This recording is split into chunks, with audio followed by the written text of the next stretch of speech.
Hey guys, welcome to episode 9 of the Tailormade Talks. This time I'm in the hot seat. Tasha is actually going to ask me a load of questions. So this is going to be the final episode of season 1 of our Tailormade Talks. 9 episodes we've been through. So really a little bit nervous, but looking forward to this one. And then we'll do something different for season 2. So yeah, it feels weird not being able to ask questions. But Tasha, over to you. So Fionn's in the hot seat. All of us had to go through the interview process. We were very nervous, but he's excited now, so we have a few questions. So Fionn, let's start off with your background. Okay. So let's start from the beginning. What's the story behind your journey into coaching? What was like the defining moment, do you think, that put you onto that path into coaching? We're going to have to go back. I don't know, was there a defining moment? I think growing up in school, I was always into fitness, hurling, and I think for whatever reason, I was slow to grow, and I was always like a head smaller than all the other lads in my class. Yeah. I remember one of my best friends, Dara, I remember being in primary school, and he was a full head above me, right? Okay. So I think I always had I was always smaller playing sport. So around, I think it was about maybe 14 years of age, all I wanted to do was get a bench press from Argos to start lifting weights. Okay, because you wanted to be bigger. I think so. I think that's where it came from always feeling a bit smaller maybe. So I remember plaguing my parents, got like a bench press from Argos, one of those like home kit sets. And I think I remember at the time doing some Google searches. I think I found bodybuilding.com back in the day and these kind of forums. Yeah. Started buying like bodybuilding type magazines. And from the age of 14, I was hooked. Got really into it, started getting serious about the training. By the age of 18, I was probably known as the guy who was always into the gym. Yeah. Even 17. From there, didn't really know what I wanted to do with myself, so I took a year out after my leaving cert. Okay. And then I went to WIT to do exercise and health. Actually dropped out because I saw it as a way to be a glorified gym cleaner. Okay. And I didn't want to do it. Yeah. So I kind of found my way into it.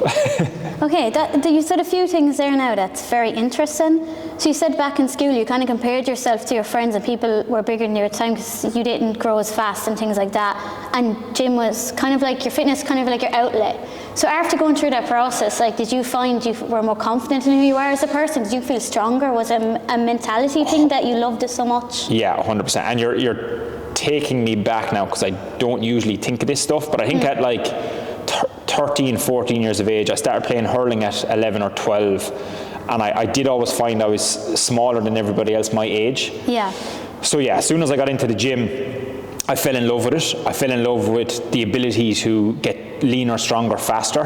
By the time I was 16, my growth as a teenager had caught up. So not only now was I the same stature as the people who I used to be smaller than, but I actually had surpassed them physically because I was in the gym. So I think from a confidence point of view, it was massive.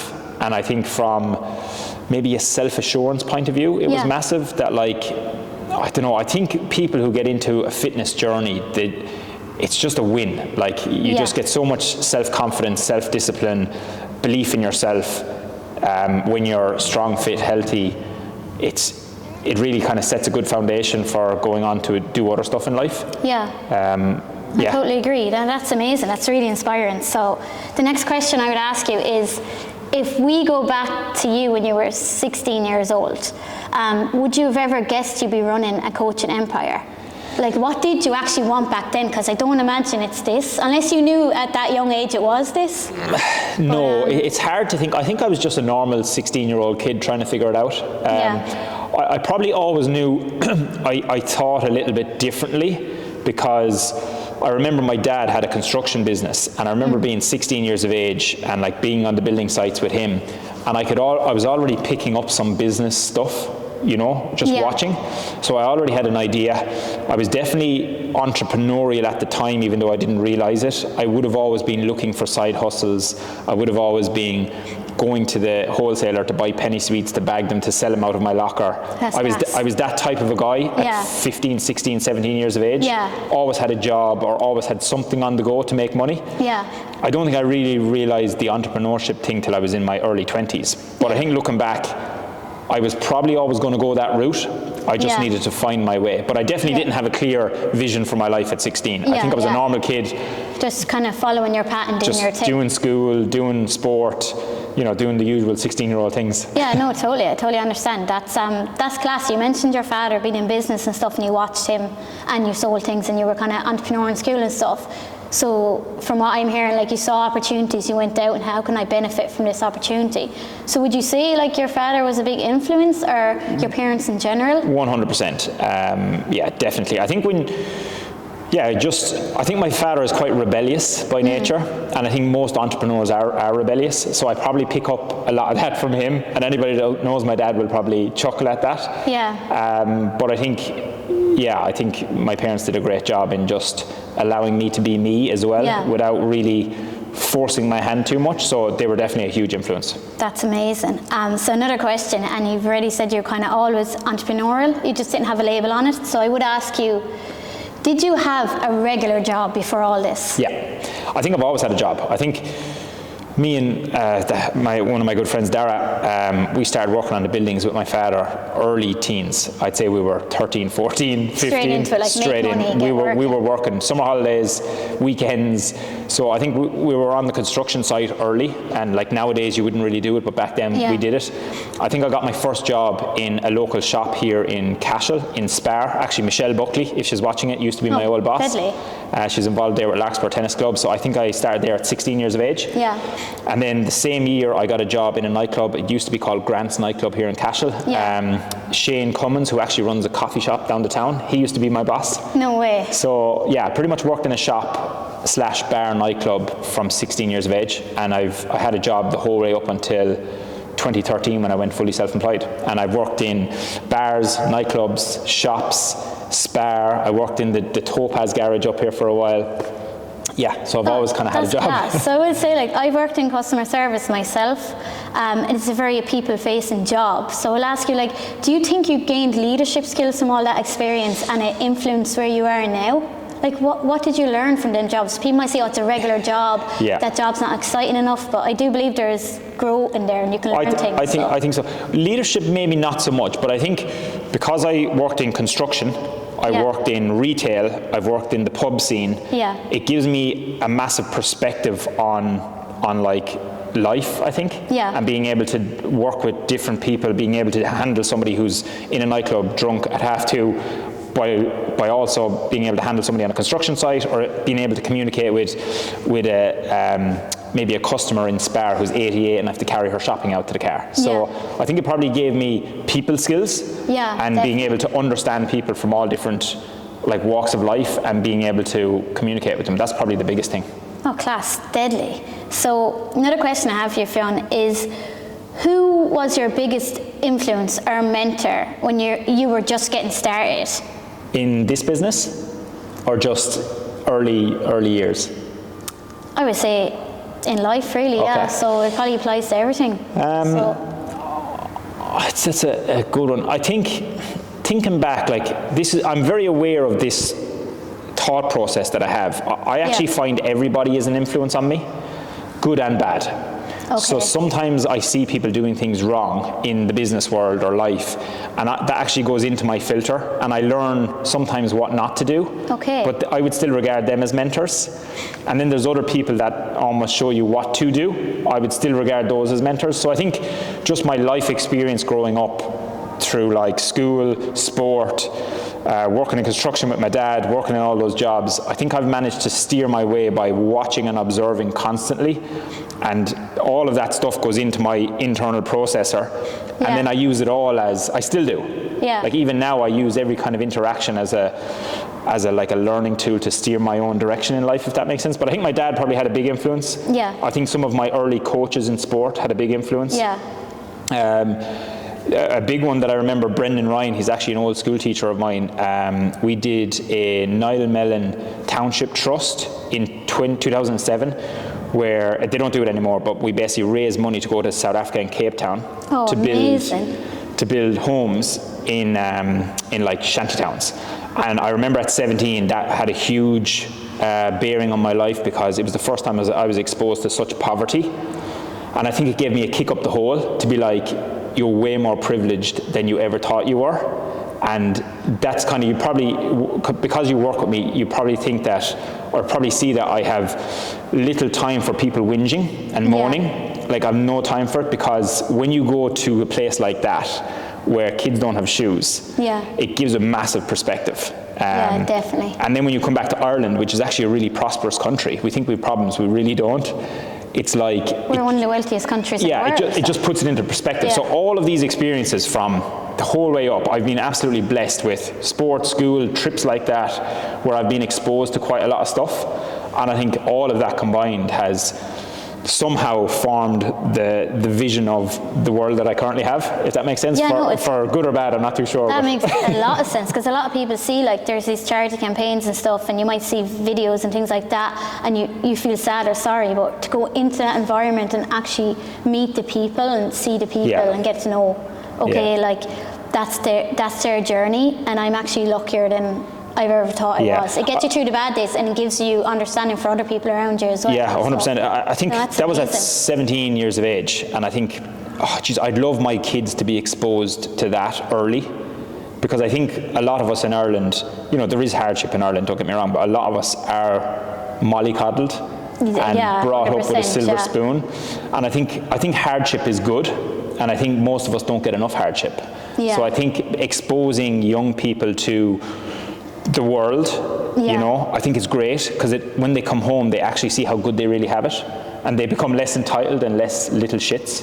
More grateful. Way more grateful. And don't get me wrong, I have times where I've not been grateful and I've maybe been a little shit, but I'm lucky to have that experience, and I can always bring myself to that last day on the bus, leaving my shoes there, and they were so grateful. Like getting on the bus and driving out, like I can still bring myself back there, and I think that along with everything else had a huge bearing on my outlook. And who you are now. 100%. That's fantastic. So it's hard to pinpoint one mentor. I think everybody has had an influence on me. It sounds like your environment has an influence on you and people you meet. It sounds like you really take it in and you learn from it, instead of just you're not self-centered, like, where someone's self-centered, you might not notice these things. You're taking everyone's lesson in. And that's a big learning, I think, for anyone watching. I think I probably go, and don't get me wrong, sometimes I am quite self-centered, right? So, but you're honest, like, it's a human condition. But at the same time, I think I don't go through life with blinkers on.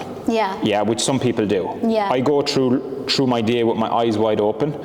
I'm always out, like, I wreck my wife's head, Brona, because we'd be sitting in a coffee shop on a Sunday, and I'm like, in my head, figuring out how many staff do they've on, how many tables are full. I'm trying to actually figure out what their sales are, what their profit margins are. I'm like observing all of the time. That's hilarious. Like, maybe that's an issue. Maybe sometimes, But it'd be hard to switch off sometimes, because it's part of who you are. But I think going through life with your eyes wide open, taking in people's stories, letting it affect you, and almost influence you is good. Because you can get the good and the bad. And then you can steer your own ship then. Correct. Okay, so Fionn, that was fantastic. So I just have, we're going on to business and vision now, and ask you a few questions around that. So you've built a coaching business with 5+ facilities. What's been the biggest challenge in scaling and maintaining that quality? The biggest challenge in maintaining quality of the delivery? While scaling. So imagine you're scaling all them. How do you maintain the quality while you do it? Or maybe there's lessons there. But I think, there's lessons. I think just learning how to implement the structures as we scale of team accountability, SOPs, systems. That's probably the biggest learning. Like, we didn't know anything about that at the start. So I think we had to fail our way here. Does that make sense? I think every day is a challenge. I think every level you go in business, new levels, new devils. And I've learned to accept. That's a good saying. I've learned to accept the fact that it's always going to be challenging. Like, that's just what I signed up for. So the challenge that we faced around product quality when we scaled really fast to 5 gyms, it was a challenge at the time. But we just had to lean into it and figure out, what is the issue? And then just try and hypothesize solutions. and just try stuff, right? Okay. And we tried loads. Let's try put in this structure, and then eventually we failed our way here. Does that make sense? That makes a lot of we sense. tried so much stuff that eventually we found a solution, and then when we found the solution, we kept on iterating that solution, and then that got us to here. And we're still not perfect, but we're definitely further along than we were 12 months ago. So I think everything is a challenge, but that particular challenge, we literally just tried stuff, failed our way here, and just being relentless in the pursuit of improvement. Okay, that's amazing. It sounds like you actually have a system there where it's like you're failing into it, but you're testing and testing. And I will ask you, like, how did you know what was the solution? What did you gauge that off? How did you know, okay, this is working now? Because you can see the improvement. Yeah. So if it's literally like in the data. Yeah, in the data, or just even sometimes the feel of the session. So me and Gavin would observe or do sessions, and we would just know if that was better or worse than before we made the change. Okay. Nowadays we're a bit more specific with data. We can actually track things with numbers, because we're a bit more. Our business IQ has increased, and we can understand the business a bit more. But yeah, I think it's just a matter of, we have an idea in our heads of what we want it to be in terms of the coaching product, and then it's just like trying stuff and implementing stuff until we get it there, and we kind of have a feel if it's getting there or not. That's amazing, like reverse engineering. You have your vision, go back. Correct. That's class. That's really good advice, I think, for anyone. Like. Yeah, I think that's what entrepreneurship is, and this is why it's so scary for people, right? Because you're not there yet. Like. You have this vision of what you want to achieve, and then you have where you are. But to get from here to here, you actually don't know what the steps are. Yeah. Like, it's an invisible gap. It's like walking in the dark, right? Yeah. You only know the next step when you're just about to take it. And I think Steve Jobs said it, like, you can only connect the dots looking backwards. You can't actually do it looking forwards, because you have to fail your way there. That's class. And, that's actually. I think that's really scary for people, but I think in the last maybe 2 or 3 years, I've almost accepted that is how it is. Yeah, like, it's not for everyone. Everyone's not meant to be an entrepreneur, and that's okay. And I think some people watch and be like, oh, he's an entrepreneur, I want to be an entrepreneur, but maybe listening to you, realising maybe they're not meant to be. Some people are not meant to be, and some people are. And I think anyway, but I don't know yourself. I think everybody probably could be an entrepreneur.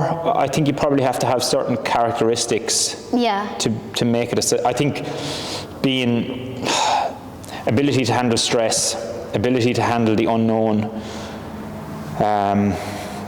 all of that stuff. It's painful at times. It's really rewarding, but there's nobody that gives you a book to say this is how you do it. Yeah, you have to be self-assured and ready for the challenge, like you said. Yeah. That's amazing. That's class. So another question I have for you then, just coming off of that, is like, what makes your coaching approach unique compared to others in the industry? Because there's a lot of fitness people out there with different businesses and stuff like that, and classes. What do you believe makes us or Tailormade different?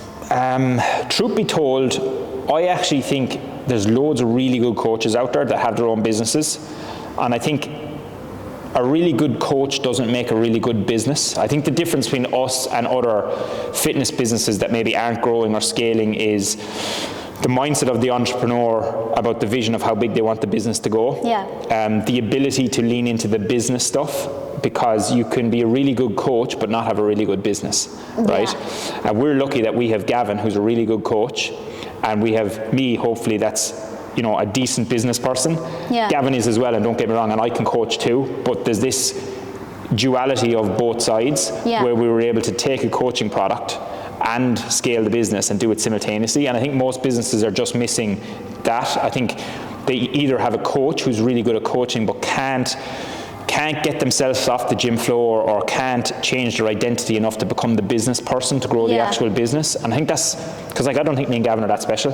I genuinely don't. I think we've just managed to do all of the right things to get us to here, if that makes sense. Yeah, it does, totally. You've used your both strengths. Correct. And worked together, and here you are. So I think that's class.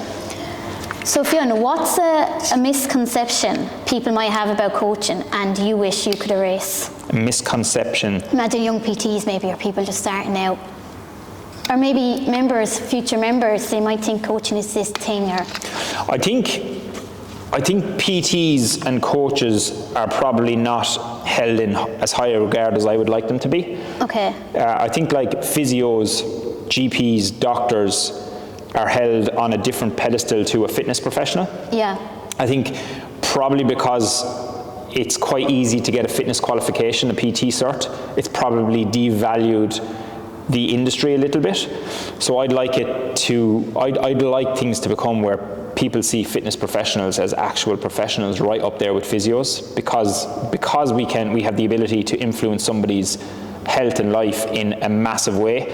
I just think it has been devalued over the last maybe 10 years or so. I'm not too sure exactly why. I'm not pointing fingers at anybody, but I would like the caliber and the status of a fitness professional. If you were to say to your family, I'm a PT, that they would actually say, Jesus, that's wow, amazing. That's amazing. Whereas a PT sometimes I think can be seen as somebody who's doing it part-time, maybe doesn't last doing it, only stays a year or two in the industry. Like it's a fad or something. It's a fad, that kind of thing. Lower level entries, maybe not having a high enough entry into the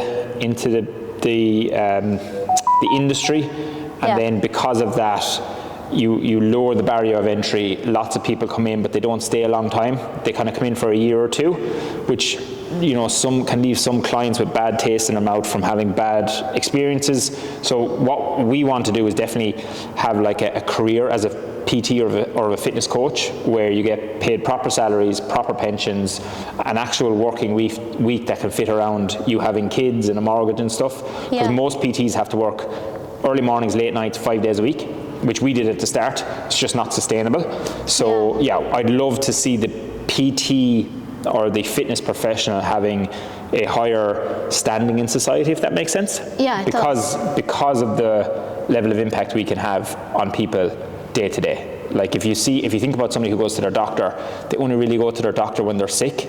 Yeah. Whereas people can come in here 3-4 times a week, and we can actually, prevent them from even going to the doctor. Yeah, in many cases, definitely. So, I think the value is really, really high. I just don't think that value is really seen hugely yet. I do think it's changing. Yeah. But that's something I would like to maybe have a positive impact on over the next couple of years. That's amazing, and that makes a lot of sense, because like you said, it's easy to become a coach and get into it because they've set the bar lows in terms of doing your courses and all. Yeah. And like you said, anyone maybe that might not be passionate or might not be a good PT could do the course and then leave bad experience for other people. Yeah, but what you actually do is life-changing. Yeah, which I'm not against, by the way. I think a lot of people get into fitness because they've maybe gone on a journey themselves. Yeah. Lost some weight or whatever, and then decided to get a qualification in it. And not everybody that gets a PT qualification actually gets into the industry to work, which I actually don't really have an issue with.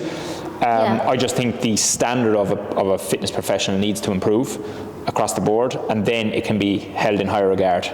And those PTs can then earn and demand higher salaries and wages as well.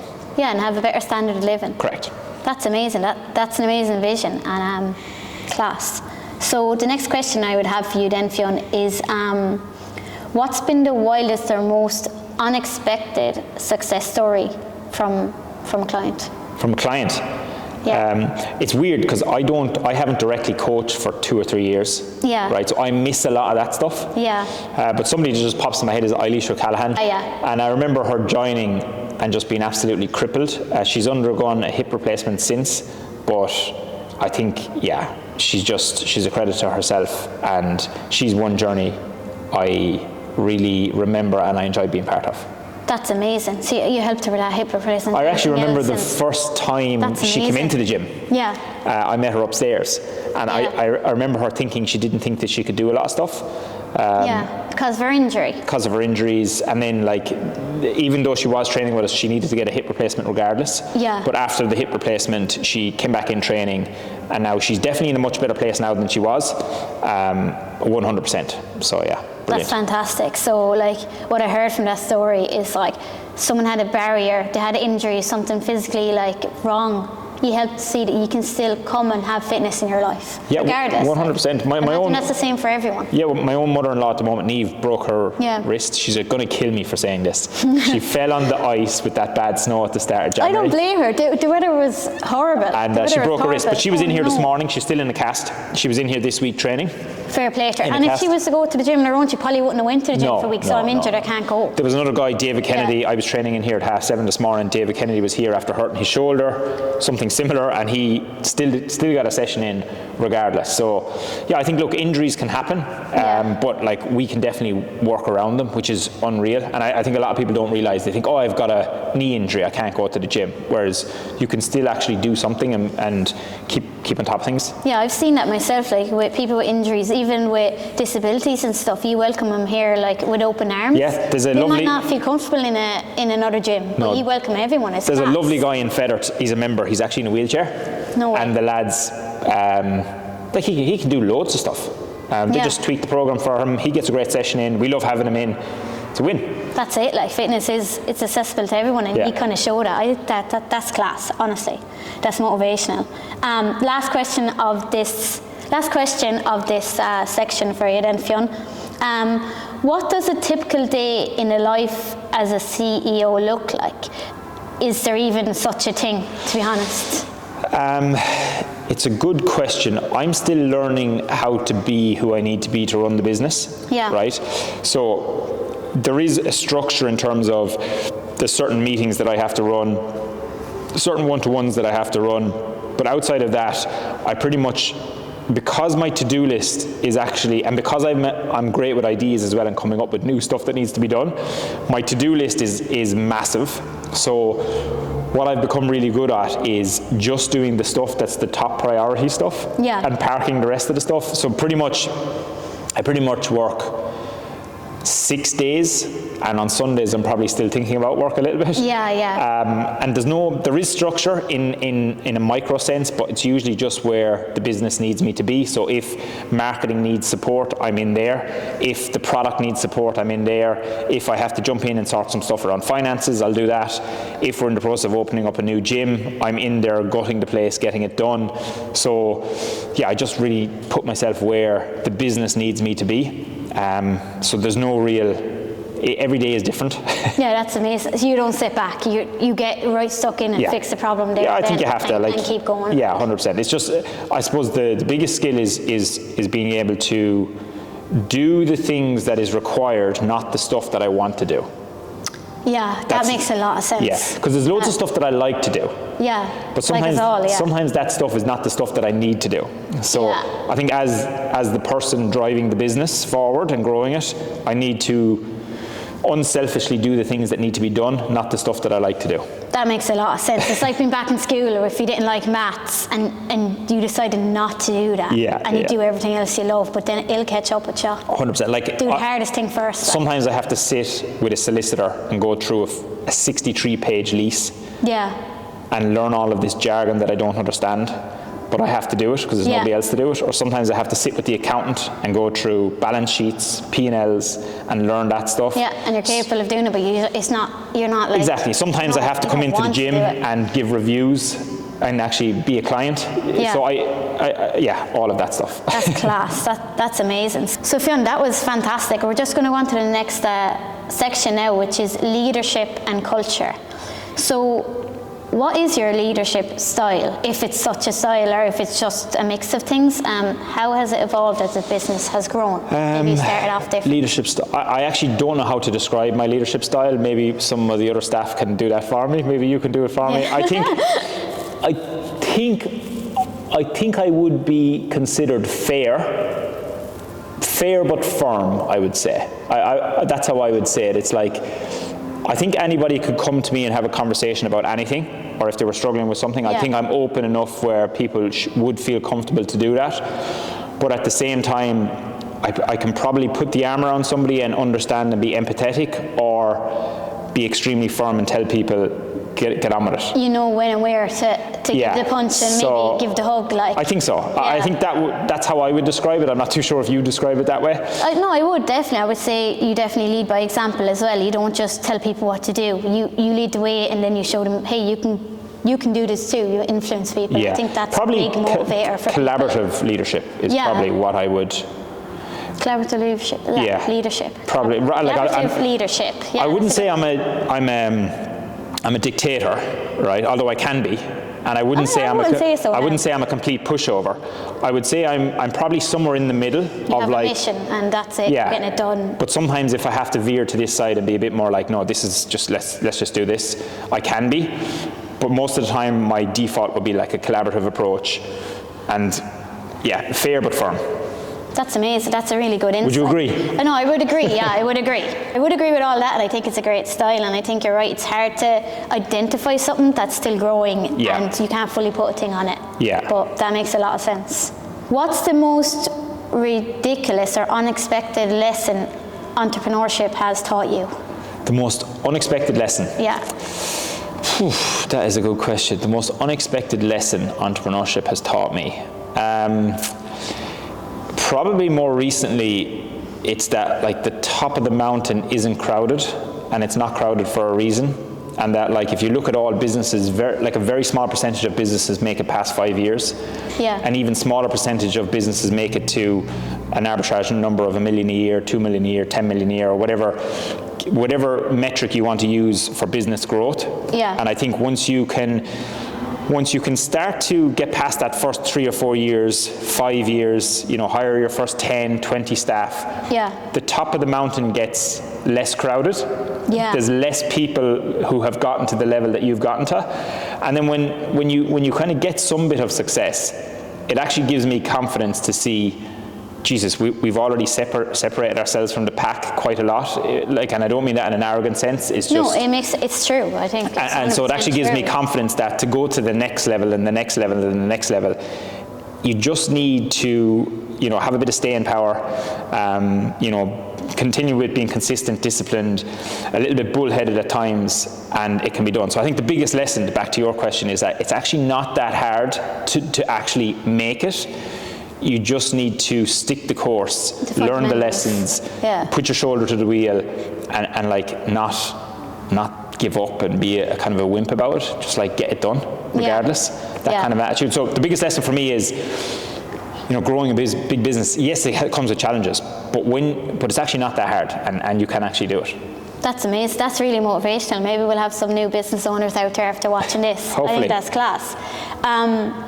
So if I asked the team to describe you in 3 words, what would you hope they would say? What would I hope they would say? I don't want you to say what you think you are. What would you hope they would say? I hope they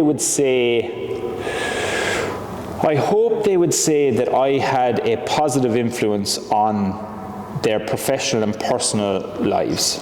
And sometimes that might not always be stuff that they like to hear in the short term. Yeah.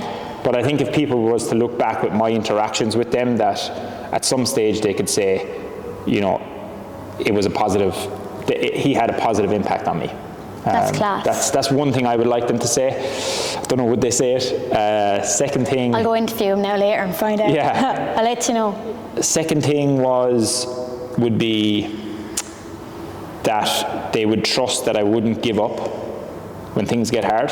Yeah. I think I would like them to say that, because that's the truth. And then the third thing would be that they would trust me to make the decisions based on the right thing to do, if that makes sense. Even though sometimes they're not always the decisions people want.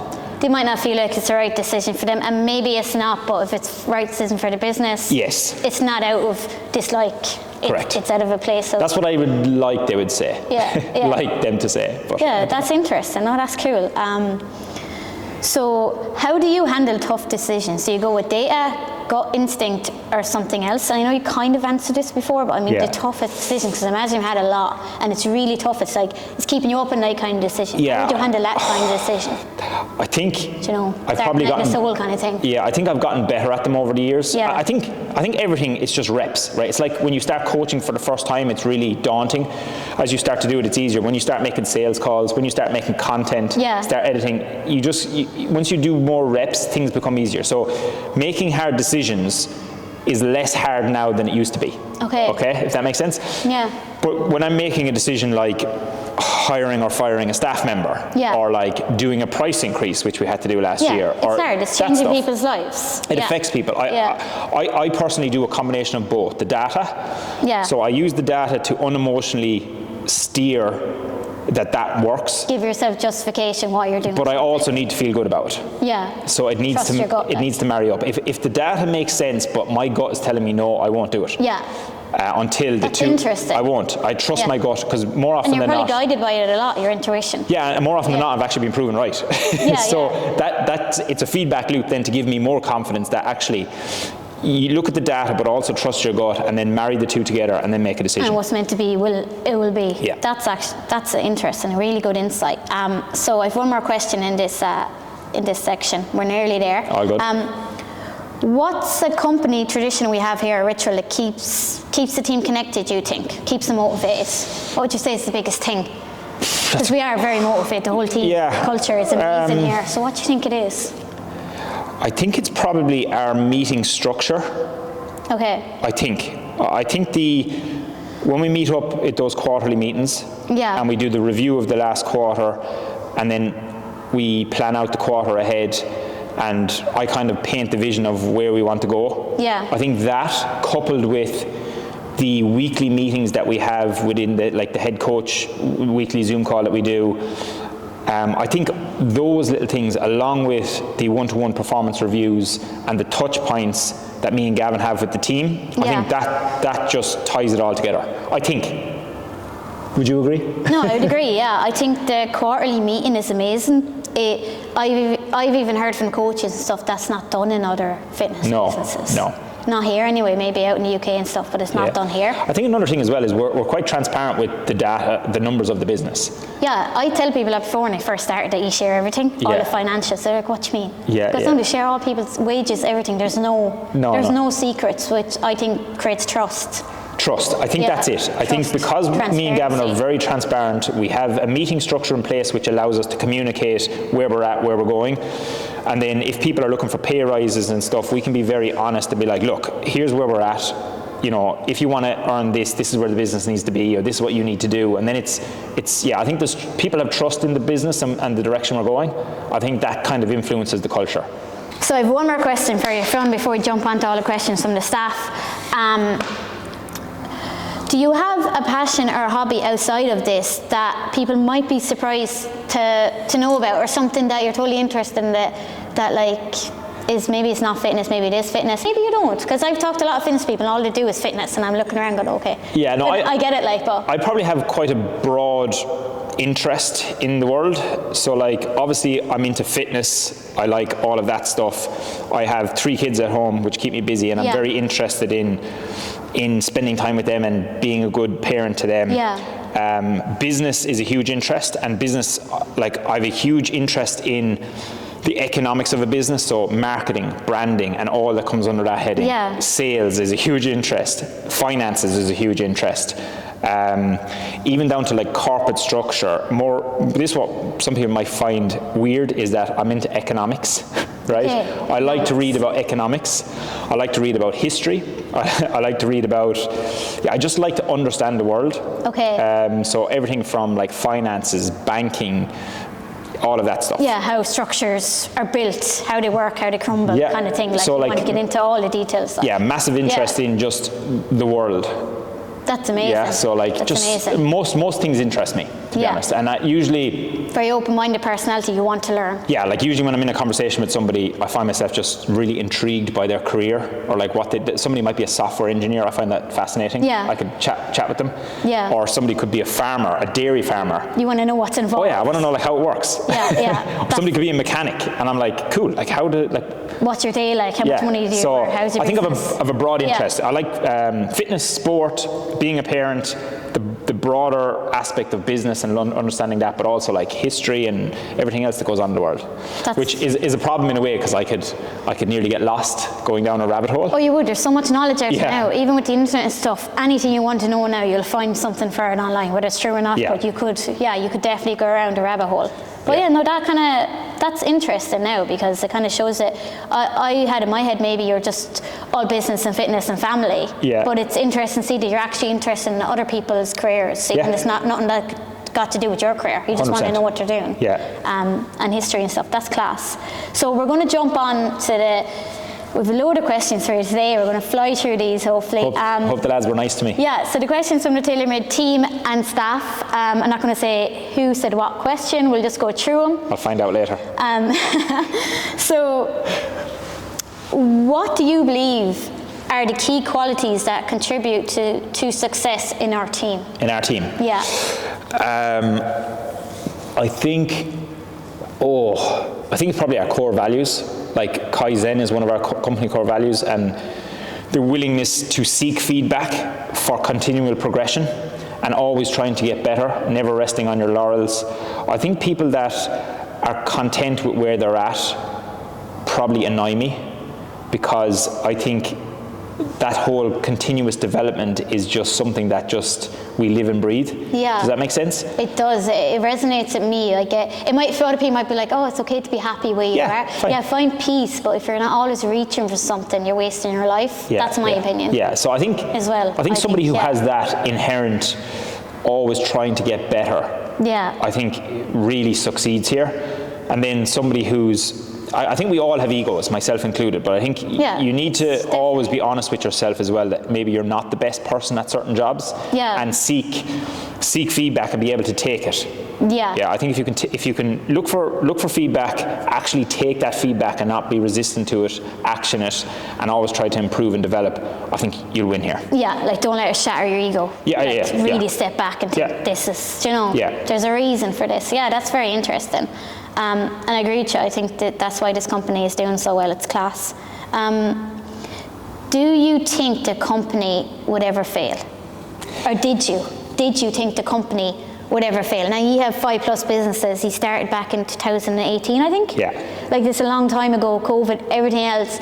Was there, be honest, like a moment where you thought this is going to fail? Genuinely, no. Class. Not once. That's amazing. And it's quite easy, because when me and Gavin were starting, we were so convinced this is going to work. Like there wasn't 1 inch of our bodies that didn't know that this was going to work, right? And I can say that hand on heart.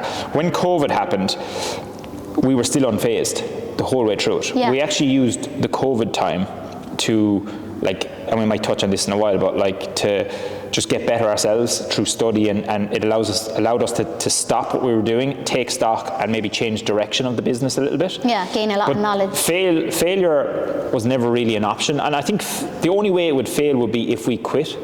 Yeah. Right, because worst case scenario, right, I often say this to Gavin, what's the worst that could happen? The worst thing that could happen is we close 4 of the gyms, and we fire all the staff, and me and Gavin go back. Me and Gavin go back coaching on the gym floor. Yeah. That's the worst that could happen, and it's not that bad. Yeah.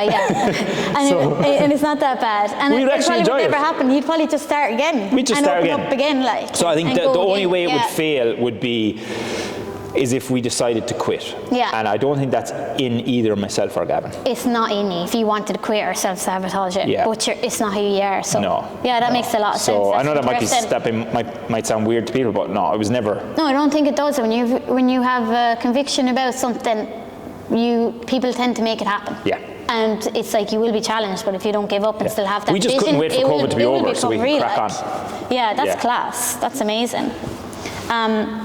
So how do you switch off from work? Someone wants to know. Do you Truth be told, I don't, and you should. It drives my wife nuts. Yeah. And it's something that actually, do you know what? When I'm playing hurling, and usually when I'm just playing with the kids, I am actually switched off. I'm just actually there. And the other time when you're relaxing and stuff, you're probably thinking about business. I wish you weren't all the time, but I do and I don't. It's not that I don't think it's a bad thing, because it's something I'm passionate about. So when I'm driving the car, I'm probably coming up with strategies in my head. Yeah. I am able now to be present when I need to be present. Yeah, you're working on it, or with my family or whatever. But I don't really feel the need to switch off. I don't feel like I've ever burnt out. I don't feel like I'm close to burnout. Yeah. I think I'm just doing the do. Switch off. Mixing it into your life, Yeah, work-life mix. I think switching off for me is spending time with family, playing sport, training. Yeah. Just maybe reading about other stuff that's not business. Yeah. But most of the time I'm thinking about building this business. That's amazing, and it makes sense because you've come so far in it, yourself and Gavin, that you'd have to be always thinking of the next thing or trying to get a step ahead. That's cool. So when do you plan on retiring? Or do you? Somebody wants my job, do they? Yeah. I'm 35 years of age. I have no plans to retire anytime soon. I have no plans to retire. I think retirement, like when you're doing something every day that you genuinely enjoy to do, why would you need to retire from it? Yeah, that's very interesting. I think retirement... That's very interesting. I think, like, you have to remember, entrepreneurship is different to a 9-to-5. A 9-to-5 is usually people go to work because they have to pick up a paycheck to pay the bills, pay the mortgage. If they didn't have to work, they probably wouldn't do what they're doing. And that might be hard hitting for some people, but it's true. A lot of people won't do what they're doing if they didn't need to pay. Correct. If you didn't need the money, would you be doing what you're doing? Yeah. Probably no. If I didn't need the money, which, you know, we're doing quite well now, we probably don't need to grow it anymore, to be honest. But I'm still doing this. I'm doing this because... You can help other people grow. Yeah, they can grow, and because I enjoy it. Yeah. So I don't ever feel the need I need to retire. Now, that might change in 30, 40 years' time, but right now I'm like, this is fun for me. You can't really retire from entrepreneurship. You might just change direction. Yeah, like you could, in theory, you could hire a CEO to run the business for you, and you could go off to the Bahamas. Not that you would, but like you could do whatever, like, and work on a laptop. I would do it for a week or two, and I would be thinking about the next thing to do. Because this is like, you know the way people have hobbies? Yeah. Building businesses is a hobby for me. That's your hobby, like. I love it. Yeah, make it work. Okay, so Fionn, at what stage do you think that you've made it? Did you think that yet? Will you ever think that? Is that in your personality? I don't think it would be in your personality, but maybe it is. Would you ever sit back and go, I've made it? Like if I won the lotto, I'd be like, yes, I've made it. Yeah. Maybe. Probably not. And it's sad, but it's good, because I think, like I remember when me and Gavin had the 2 gyms just after COVID, we were like, if we can just get to 100 members in each of these gyms, we'd be sorted. That's it, then your life. That was it. It was like we were hammering at this goal. Have a great life, like. And then we got there, and then it was like, okay, now the next thing. And then the next thing. And every time you set the next thing, you think that that's the thing that will make you feel like you've made it. And I think probably in the last year, I've come to the realization that I will never feel like I've made it. Because I think... Where are you going? You're always pushing the goalposts out. But like, I think I read a quote, it was, if you can wake up on a Monday and enjoy going to work, while at the same time enjoy coming home, you've made it. That's amazing. I've never heard that before. So it resonates. That's class. I actually think I enjoy my day to day. People need to listen to that. I think that's class. I enjoy my day to day. There's parts of it that are stressful, and life condition and everything else. And I also enjoy going home, spending time with my kids, my family. So I think I feel quite blessed to have the business relationships that I have, the business I have, the home life that I have, the health that I have. So I probably have made it. It's gratitude. I just never really, I never really think of it like that. Yeah. Because we're going for the next thing. Yeah, when you're grateful for every aspect of your life, I think you will always get the next thing. Yeah. And you'll appreciate it more because you'll be grateful for that too. Yeah. I think that's amazing. So that's a good one. It's if you can enjoy getting up on a Monday and going to work while simultaneously enjoy coming home, you've made it. That's amazing. I need to write that down. That's class. So there's another question here from one of the coaches. So Fionn, what shampoo do you use? What shampoo do you use? Owen Cleary. They need to know. Would you believe I do use shampoo on my beard? I rob whatever Brona has. Oh, stop. When I got that question, I was just like, I have to ask Owen Cleary. But, no, it wasn't actually Owen. It wasn't Owen this time. I'll tell you, honestly, it wasn't Owen. But I'm not going to tell you tell me who it was? No. I said sworn to secrecy. How long were you considering opening a gym before biting the bullet? I actually opened a gym in my garage when I was 17, would you believe? I actually took a loan. That's a funny story. Like, you never brought that up the whole interview. That's very interesting. I took a loan off the credit union when I was 17. I bought like 3 or 4 grand's worth of equipment, squat rack, cable crossover, full rack of dumbbells, put it in my home house garage, and I used to charge my friends to use it. That's hilarious, because you said at 16 you weren't really sure what you wanted to do, but you obviously were. Yeah, I was into fitness. There was no business model, right? It never made real money. But I think, I had a sports injury clinic in 2014 all the way up to 2017. So I think the gym was probably an evolution of that. I was already in the thing. But I think when me and Gavin came together and got friendly in 2016, I think that's when those conversations started to get real, because you had somebody to bounce the ideas off of. And then by 2017, midway through 2017, the conversation became really serious. Set up the company in, I think it was the 20th of November 2017, and then we were all in. Because you and Gavin got on so well, and like that, you said you had a few conversations, you got to know each other. Like, I'm only going on my own experience with my best friend, like when we're talking about stuff. Was there a moment where you're sitting down and going, let's do it? Like, because, you know, you have to go and say, let's start now, today we're doing it, really doing it. Was there a moment like that for you? I think there was, I can't remember a specific moment, but Gavin was renting a room off of the building that I had doing one-to-one PT, so we were in contact every day. Yeah. And I think through natural, organic being around each other, it probably evolved. And then there probably was a day where we were like, yeah, let's do it. I just don't specifically remember it. You just kept going, getting on with it. Yeah. That's class. So when did it turn into an idea of multiple gyms and becoming a chain? Because like you opened one, that probably was big enough, or did you always say we're going to open a load? I think I've been on an evolution over the last many years, and I think when I started doing physical therapy and sports injury stuff in 2013 all the way up to 2016, I think I never really thought of scaling a business until Brona, my wife, got pregnant with Ollie, our first son.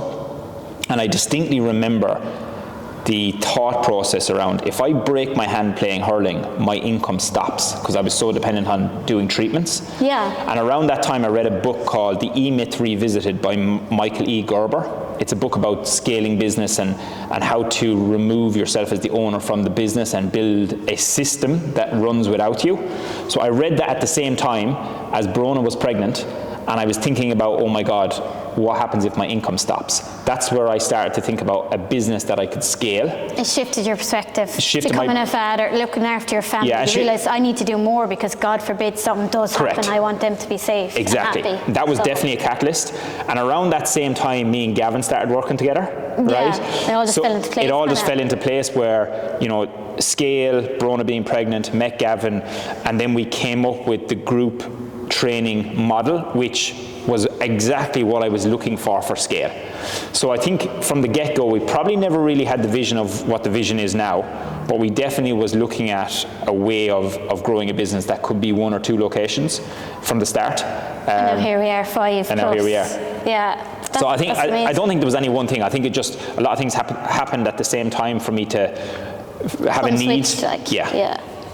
That's very interesting. Like you said, you needed a solution to something. That was it wasn't it's not something that was happening in your life, but you were like, if it happens, what's the solution? You wanted to get there to set yourself up. I think there's probably been a couple of big moments over my life that has steered me right around, but becoming a dad for the first time, or even the thought, when Brona was pregnant, the thought of becoming a dad probably made me buck up a bit. Yeah. And like imagine it's intimidating, like accept a bit of responsibility, scary, and be like, it's not just you now. Yeah, you have a lot of people to look after and care for. Wow, that's like amazing. So you would say a big influence, your family, your wife, your kids, that's kind of pushing you. Definitely pushing you forward, like. 100%. I hate to give her credit now because she'll get a big head, but Brona definitely. Yeah, I wanted to hear that, because you hear like behind every like great man that's doing well in business and everything else, there's a woman right beside him, like doing even better, really. Yeah. And without her, he'd probably be lost. Like, tell me more, like, has she influenced you a lot? Definitely. Like, I think I was, and I probably never even said this to her, but like, you know, during school, first year of college, I probably was just very flighty and didn't really know. You were finding your way. Finding my way. I think when I got into a serious relationship, it definitely made things a bit more concrete. And then I had a good foundation to build upon, if that makes sense. You felt secure.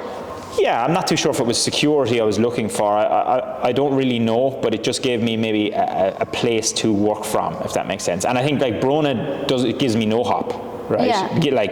You'd get away with nothing like that. Get away with nothing. It's like I came saying something to you like, that's not right, sir. You need to do this, sir. Last week or the other day, I came home at 5:05. Yeah. Right? And she goes, what are you doing home? She said, should you not still be at work? She said to me. Yeah. As if like, come on, crack on. You have things to do. Like, exactly. Yeah. So keeping you accountable. She's not like saying that maybe she'd prefer for you to have a date night that night because you come home early, but she's like, no, like I want to push into his dreams. Yeah, I don't know if do I just annoy her and she doesn't want me at home, one or the other. I know, you'll have to ask her when you get back now. We'll actually have to get her on this. Yeah. Yeah, no, she's definitely had an influence. My parents have had a massive influence. That's fantastic. Coaches I've had, teachers I've had, experiences that I've had in life, meeting certain people. It's all kind of culminated. So yeah, big support system. Yeah, I've been very lucky. Yeah. I think I've been hugely lucky. I don't take anything for granted. Yeah, I was going to say, like, you sound like that kind of person, and you're grateful as well. Yeah, I probably don't always act that way, but inside I am. It's, do you know what I mean? It's kind of a process, isn't it? I think that's amazing. So the next question we have then, who's your favourite coach? I don't know if you want to answer that. It's hard because Gavin's my favourite coach. Come on, the Gav. No one can get annoyed. That's class. So, who do you admire in Tailormade? Of all the company, and you've asked all of us this question as well. I'm going to ask you because I think it's a great question that you had. Who do you admire in Tailormade, and why? Good question. And think about it, because I know it's hard because there's so many people in Europe. You're up at the top with Gavin. And obviously not looking down, but you're up at the top. You built the business. You kind of see everything. Yeah. Who would it be? It's probably Gavin or Paul because I've worked with them for so long. Yeah. And the two of them have had massive influences, huge influences on the business, and I admire them both for different reasons. I think I admire Gav for his ability to change his identity continually over time with the business, which is sometimes can be painful to do. Yeah. But he, kind of like me, he does what's required. Paul similarly does what's required. He is an introvert by nature. He'd even say that himself. Yeah, which is sometimes hard to believe because the way he projects himself and handles things. Yeah. Like when he first told me he was kind of introverted. Well, I kind of had an idea, but when he said it, I was kind of shocked a little bit. Going, I would say that you're half and half. Yeah. Because he does. He kind of. I think the two of them, like, I admire the fact that they're never afraid to tell me when I'm wrong. They're never afraid to tell me straight what their thinking is. They're not yes men. They're both, like me, willing to admit when they're wrong as well. They're both willing to do stuff that's required by the business, even though they mightn't want to do. Yeah. So they all have those similar traits. So I think to get stuck in, to get it done. Yeah, the three of us together have got the business to where it is. I know I'm the one with like the CEO title, which I hate. Yeah, but like it's just for the structure. Not just me. It's not actually like that here. No, there's a team of people, and those two, they're steer the ship. That's fantastic. That's class. So, Fionn, let's say it's 2:45 now, like this. I have a load of more questions, but I'm going to try to finish it up because I don't want to be too long for you. Which ones are the best ones? Okay, so Fionn, you're 100 years of age. What would you have liked to achieve? 100 years of age. I think I morbidly think about this quite a lot, right? Which sounds mad. No, it doesn't. I think about like when you're going to die as well. I think it motivates you if you look at it the right way. I think I'd like to look back and say I lived up to my potential and I did what was required even when I didn't feel like it. Yeah. And I positively made an impact on the people that came in contact with me directly and me indirectly through the businesses that we have and the businesses that we will go on to develop. That's amazing. And just to have no regrets. No regrets, like. Yeah. That's class. And I know that was a hard question. That question was from Gavin. Was it? Yeah, and I thought it was a great question. So we'll go now to the last few questions and we'll finish up. Who is your role model and why now, like? Do you have a role model? Who's my role model now? Yeah. I don't have one, to be honest. I don't think, like, because there's nobody I look at and... You don't idolize anyone? I idolize traits of certain people. Yeah. But I think I've learned that, like, did you ever hear this statement, you never want to meet your heroes? Yeah, I did, yeah. Because... You might hate them or something. You know, they mightn't always live up to your expectation of them, and then that can be disheartening. Yeah. So I think I'm a realist that, like, we are all only human. There's none of us perfect. So, yes, I look up to people in certain elements of their lives, but I try not to put people on a pedestal because we're all only human. So I do. Condition, anything could happen. Like 100%. So I try to, in a weird kind of way, be my own 10-year-old's hero. if that sounds mad. That makes a lot of sense. That really resonates. Like, I watched this thing and it said that stop complaining. Your 10-year-old self would be so happy with the person you are right now, 100%. and you'd help them so much. And I think I'm trying. That's really motivating. Actually, I think I'm trying to be. I think I'm trying to be somebody that when my kids grow up, they can look at me and be proud. That's amazing. And I say a lot of people, like, I don't have kids myself, a lot of people that have kids, that's their biggest motivating factor. I think that's it. They want their kids to be proud. Yeah, which sounds weird, because like they probably don't really care, but that's kind of like an internal driver, I think. You'd be surprised. Yeah. You'd be surprised. I say they will care, 100%. I think that's amazing. So last few questions and we are done. We could probably go on for ages with this, like, but let's get straight to the point. All good.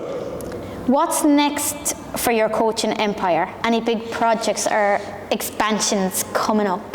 Will I say it? Well, I won't. The plan this year is to open 3 new gyms. Amazing. So we've 1 in the pipeline that should open in April/May, and then we're going to open up 2 more this year. So this time next year we should have 8 open and trading. And we plan on continuing that growth. That's amazing. And final question. What's one thing you want people to take away from this conversation? One thing I want people to take away from this conversation, I think it depends who I'm talking to. Like, if I'm talking to other PTs, gym owners that are watching this, I think it's like they might see the success that me and Gavin have had and are experiencing with 5 sites and moving on to site number 6, and they might put us on a pedestal. I think, no, don't. Like, we're not perfect. We're 2 lads that started with nothing, and I think through consistency and just showing up every day and putting one foot in front of the other, failing forward, taking steps, not being afraid to try stuff, you know, what we've done is actually nothing special. I really don't think it is. I genuinely think most people could build what we've built. I just think that most people are missing the courage to try, and that they're missing the ability to be consistent and show up even when they don't feel like doing it. That's the message that I would like people to get, and that's in every area. That's in fitness. The only difference between somebody who's in sick shape and somebody who's not is this person showed up when they didn't feel like it, and they just kept on doing the thing for a long period of time. It's the same with us in business. We just show up, do the thing, fail forward, try stuff, and we eventually get to somewhere where other people strive to get to.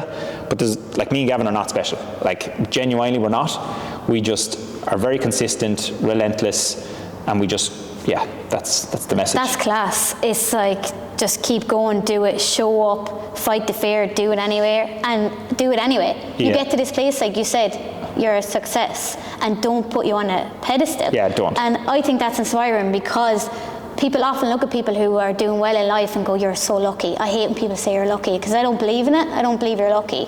So I think that's really inspiring people that you said that, because there's steps and there's commitment and there's consistency. You can get, anyone can get there if they 100%. Want to. And it's a humble approach, which I think is you and Gavin down to a T.